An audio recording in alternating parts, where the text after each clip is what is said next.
आज की सभा में मौजूद मेरी बहुत ही सम्मानित माताएं, मेरी बहनें, मेरे बड़े भाई, बुजुर्ग, आज के इस कार्यक्रम के संयोजक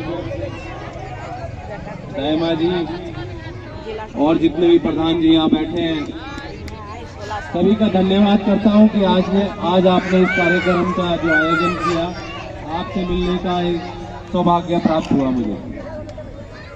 देखिए माताओं, ज्यादा तादाद में मेरी माताएं यहाँ बैठी हैं, मुझे लग रहा है ज्यादा परेशान मेरी माताएं हैं यहाँ पर।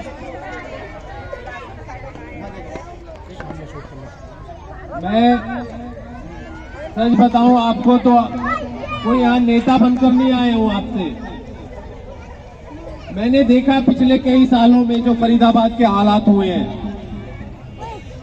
आम आदमी का जीवन दुर्लभ हो गया है यहाँ पर। आप खुद देख सकते हैं मेरी नजरों के सामने यहाँ पे जिस तरह का ये पानी गंदा नाला यहाँ पर भरा हुआ है। ये आपका अधिकार है, ये आपका अधिकार है जो आपको मिलना चाहिए, जिससे कई सालों से वंचित हैं आप लोग। यहाँ पर आए नेता और आते भी रहेंगे सिर्फ वोट की राजनीति करने के लिए। लेकिन मैं आपको बता दूं, मेरा जो मिशन कह लो या विजन कह लो, वो निष्काम भाव से है।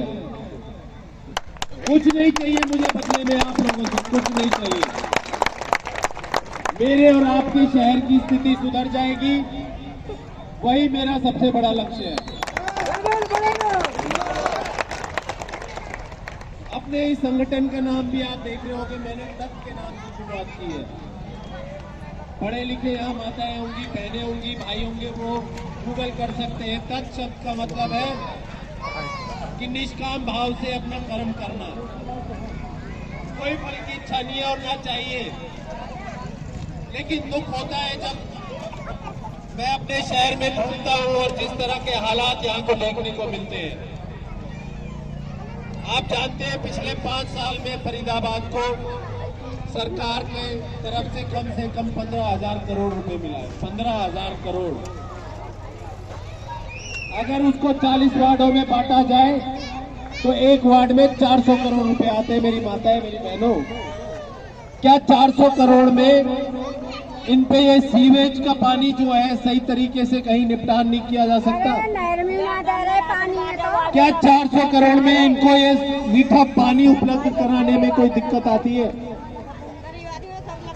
क्या 400 करोड़ में ये रोड नहीं बनाई जाती क्या? लेकिन समस्या मैं भी जानता हूं और आप भी जानते हैं, समस्या यही है कि वो 15,000 करोड़ में से मात्र 1,000 करोड़ ही लगता है फरीदाबाद में। बाकी का पैसा आप जानते हैं कहां जाता है, किन की जेबों में जाता है।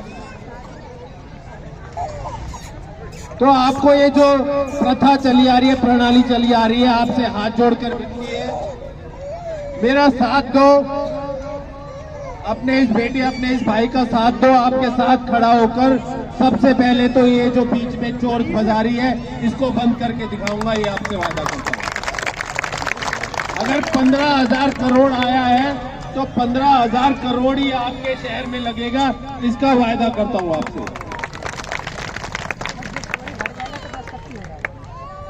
आप देख रहे हैं छोटे छोटे बच्चे, जिस तरह यहाँ अगर इस तरह का गंदे नाली का पानी रहेगा तो उनके स्वास्थ्य पर क्या फर्क पड़ेगा?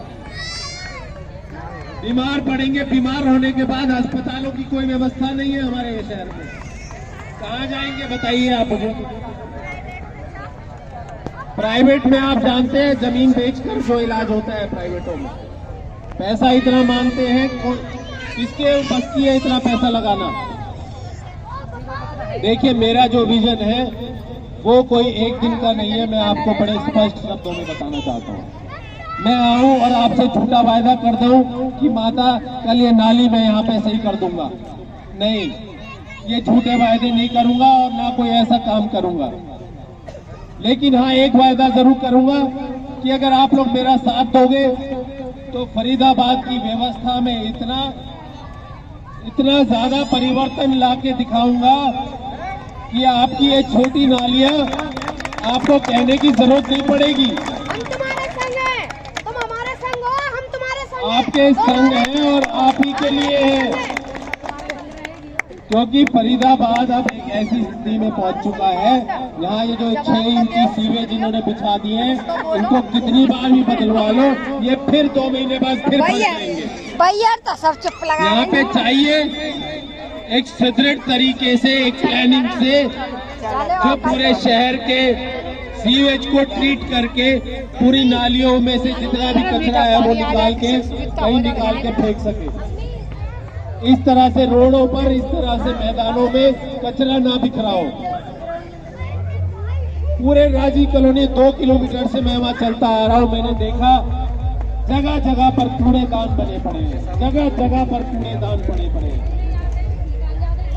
मैं समझ रहा हूं व्यवस्था है ही नहीं यहाँ पर। और आप जानते हैं एमसीएफ की सैलरी 360 करोड़ रुपए होती है, पता है आपको? डेली का 1 करोड़ रुपए आपके शहर का एमसीएफ के कर्मचारियों की सैलरी में जाता है। बदले में क्या काम हो रहा है आप देख रहे हैं? कोई जिम्मेदारी लेने को तैयार है? कोई बता रहा है कि भैया इतना पैसा आया, यहाँ लगाया हमने? अगर वो इतनी सैलरी ले रहा है तो उसके बदले में काम कितना कर रहा है? अब समय आ गया है हमें और आपको मिलकर हिसाब लेने का। ये हमारा शहर है, बहुत बेवकूफ बना चुके हैं आप लोग।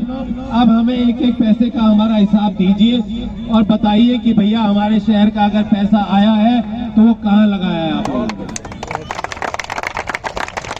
हमारा मकसद, मेरा भी और आपका भी यही है। हटाने को तो मैं यहाँ बताऊं, कल 2-3 जेसीबी लगा के ये सारा कचरा हट सकता है, लेकिन वो समाधान नहीं है परमानेंट। वो हमेशा के लिए कोई समाधान नहीं है। समाधान है तो आप लोगों की आवाज जब उठेगी, जब उनके कानों तक पहुंचेगी और जब वो काम में अपनी हरकत में आएंगे, जब समाधान होगा।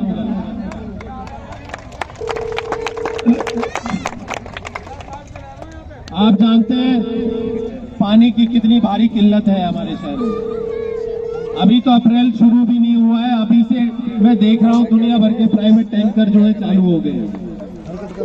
ये मेरा और आपका और हमारे शहर का अधिकार है कि हमें साफ और स्वच्छ जल मिलना चाहिए। मिलना चाहिए कि नहीं मिलना चाहिए? तो थोड़ी सी लड़ाई लड़नी पड़ेगी आप लोगों को मेरे साथ। आप लोगों से वायदा करता हूं और हाथ जोड़कर आपसे विनती करता हूं कि आप मेरा साथ दीजिए। आपको 3 और 4 महीने के अंदर रिजल्ट ना मिले तो दोबारा आपकी राजी कॉलोनी में अपनी शक्ल नहीं दिखाऊंगा।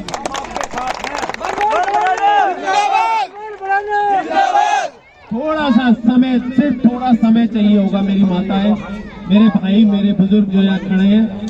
कभी अगर मेरे आह्वान पर कहीं जाना पड़े, कहीं एमसीएफ ऑफिस जाना पड़े, कहीं धरना देना पड़े, कहीं प्रोटेस्ट करना पड़े, तो सिर्फ आपसे इतना मांगता हूं कि अपना थोड़ा सा समय निकाल कर आइए, क्योंकि जब तक हम एकजुट नहीं होंगे कोई हमारी आवाज नहीं सुनेगा, कोई हमारी बात को नहीं मानेगा।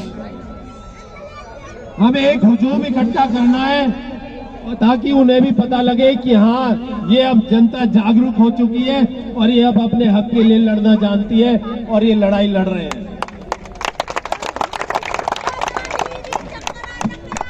और सच बता रहा हूं, मेरा कोई व्यक्तिगत, कोई निजी, मेरा कोई उद्देश्य नहीं। उद्देश्य ये है कि फरीदाबाद हिंदुस्तान की टॉप 10 सिटीज में आए। यहाँ जन जन को जो बेसिक फैसिलिटी है, पीने का पानी, सीवेज का ट्रीटमेंट, जो यहाँ पे राशन में जो उलटफेर होता है, जो गड़बड़ी होती है उसको ठीक करना, जो स्वास्थ्य सेवाएं होनी चाहिए आप लोगों के लिए, जो बच्चों के लिए स्कूलों की व्यवस्था होनी चाहिए, मेरा मकसद सिर्फ इतना है। तो आप लोगों से विनती करता हूँ, आप लोगों से हाथ जोड़कर रिक्वेस्ट करता हूँ कि आप हमारी इस मुहिम से जुड़िए और कभी अगर हमारे आह्वान पर आपकी जरूरत पड़े तो थोड़ा सा समय निकालकर हमारा साथ दीजिए और सब जगह ये संदेश दीजिए कि भाई ये एक ऐसा संगठन है जिसका कोई अपना लालच नहीं है, वाकई में शहर को बदलना चाहते हैं। और बदलने का मतलब ये नहीं है कि खाली यहाँ के एक सीवेज को ठीक कर दिया जाए। बदलने का मतलब है कि पूरे शहर का सीवेज निकाल के उसका ट्रीटमेंट करके एक नाले में फेंक दिया जाए, ताकि आगे 20, 25, 50 सालों तक किसी को कोई समस्या ना हो। ये है हमारा विजन। विजन हमारा ये नहीं है कि यहाँ एक बोर कर दिया जाए 600 फुट नीचे, जिसका पानी इतना खारा हो जिससे नहाया भी ना जा सके। हमारा विजन ये है कि पानी यमुना मैया से या गंगा मैया से पूरे फरीदाबाद के लिए लाया जाए, जो नहाने के भी काम आए और पीने के भी काम आए। हमारा विजन ये नहीं है कि 100 मीटर यहाँ से सड़क बना दी जाए। हमारा विजन है कि फरीदाबाद में अगर कहीं गाड़ी चल रही हो तो इस तरह से धूल ना उड़े, जहां भी गाड़ी हो वहां पर रोड हो। ये हमारा विजन है। हमारा विजन ये नहीं है कि एक प्राइमरी स्कूल या एक नर्सरी स्कूल यहाँ खोल दिया जाए। हमारा विजन है कि इंग्लिश मीडियम स्कूल पूरी 12वीं कक्षा तक हर किसी व्यक्ति को, हर किसी बच्चे को वहाँ जाने का मौका मिले और वो इंजीनियर या डॉक्टरी की अपनी आगे की पढ़ाई करे। ये है हमारा विजन। हमारा विजन यही नहीं है कि एक बार जाकर ये जो डिपो होल्डर है इनको धमकाकर और आपका काम करे। हमारा विजन है डिपो होल्डर खुद आपके घर आकर आपको आपका राशन दे हर महीने, जो आपका अधिकार है, जो आपका राइट है। तो सभी मेरी माताओं से, बहनों से, मेरे बुजुर्गों से, हाँ मैंने बताया ना, मैं वाकई में आप लोगों का आभारी हूँ। आप लोग इतनी देर से यहाँ इंतजार कर रहे थे। मेरा कोई मकसद नहीं है, सिर्फ और सिर्फ चाहता हूँ कि आप लोगों की दुआएं मुझे मिल जाए और अपने शहर को मैं कहीं के लायक बना सकूं। कुछ नहीं चाहिए, एक पैसा भी हराम का होगा मेरे लिए अगर मैं कहीं अपनी नीयत में छोड़ लाऊं तो। लेकिन मैं पिछले कई सालों से देख रहा हूं फरीदाबाद का नाम अंतर्राष्ट्रीय स्तर पर उछल रहा है। वर्ल्ड हेल्थ ऑर्गेनाइजेशन आप जानते होंगे, अंतर्राष्ट्रीय एजेंसी है जिसमें फरीदाबाद कुछ दिनों पहले दूसरे नंबर पर था। गर्व की बात नहीं है, क्योंकि दूसरे नंबर पर था सबसे ज्यादा गंदगी वाले शहर, नीचे से। अभी पिछले 4 दिन पहले एक और रिपोर्ट आई, 12वें नंबर पर आया सबसे ज्यादा पॉल्यूशन में। आप देख रहे हैं इतने पॉल्यूशन में हमारे और आपके और हम बच्चों का क्या हाल होगा, कहां से उनका स्वास्थ्य ठीक रहेगा। तो आप लोग मुझे सिर्फ इतना आश्वासन दीजिए कि आप इस मुहिम से जुड़ेंगे और मेरा साथ देंगे। मेरी माताएं, मेरी बहनें, मेरे बुजुर्ग, मेरे नौजवान साथी, मैं आपसे वायदा करता हूं कि आपको 4 महीने के अंदर रिजल्ट लाकर दिखाऊंगा। ये आपसे वायदा करता हूं।